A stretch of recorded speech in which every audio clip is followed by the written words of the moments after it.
Well, one man is extremely smart. The other one is smart as well, but also got probably the best job security in the world. Shout out to him. What's up, everybody? It's your boy, Mr. Dugai, coming at y'all with another episode of Dropping Dimes with Mr. Dugai. And today I'm gonna talk about a couple of things, man. First off, Dan Hurley, UConn's head coach, has turned down a 6-year, $70 million offer to coach the Lakers and will return to UConn, where he's the back-to-back defending national champ. And Pittsburgh Steelers head coach Mike Tomlin signs a 3-year extension. Before I get into these videos, man, for everyone, if you want to reach out, DM me, highlight at me, whatever the case may be, all that information gonna be down in the description box. So don't hesitate to highlight at your boy, yo. First off, on Dan Hurley, man. Honestly, I thought he made a spectacular move by staying where he at. Look, I get it sometimes, man, when you really, really good at something, you want to challenge yourself. You want to get to the next level and, really exceed what you are. But I'm going to just be honest with you, man. I think it's more prestigious to be in college basketball coach than an NBA coach. You got a small select few of college coaches that make the transition, that actually make it. But if you stay in look at all the legendary college coaches we know. Look at Mike Krzyzewski, Roy Williams, Dean Smith, Nolan Richardson, obviously John Wooden. Bill Self, today's coach Bill Self, Tom Izzo. John Calipari. This year was finally the first year people started kind of getting on him a little bit, and he switched up. Look, Tom Izzo, for example. Tom Izzo is known, and I love Michigan State is always good, but he's known as one of the premier coaches. He's been there like 30 plus, however many years, and he got one championship. But you know what? Nobody tripping. You know what I'm saying? He has job security. Whereas you look at a coach like Frank Vogel with the Lakers, 2 years after winning it all, he gets fired. Mike Budenholzer, 2 years after winning it all, he gets fired in Milwaukee. Nick Nurse, not that long after winning it all in Toronto, he gets fired. So it's like the NBA is just a turnstile. Unless you Eric Spoelstra, Greg Popovich, Steve Kerr, one of those type of coaches that have job security. Everybody else, man, is just, musical chairs with head coaches.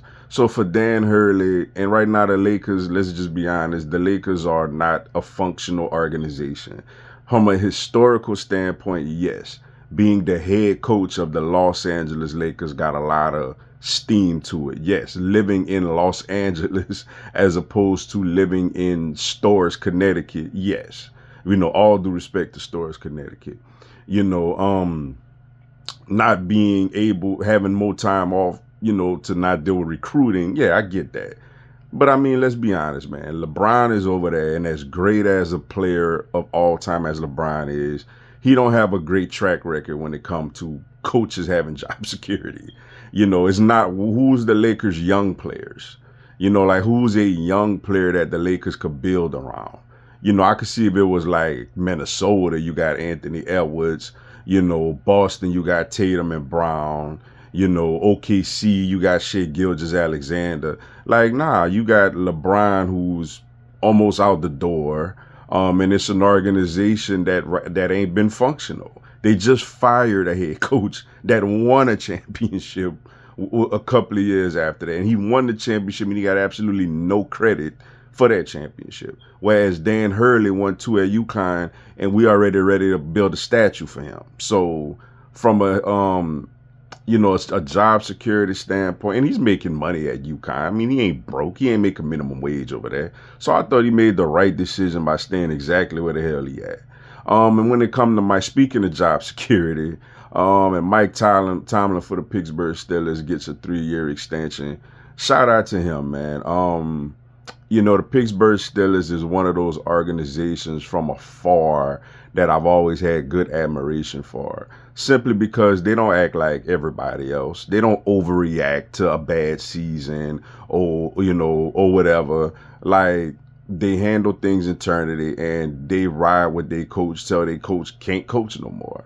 And I mean, you got Chuck Noll, Bill Cowher, Mike Tomlin since the 70s or whatever it was. That is unheard of in today's NFL. Another league that if you don't win in 2 or 3 years, some coaches 1 year, you out of there. So and Mike Tomlin has never had a losing record since he's been the head coach. And he's had teams that were Super Bowl caliber that came up short.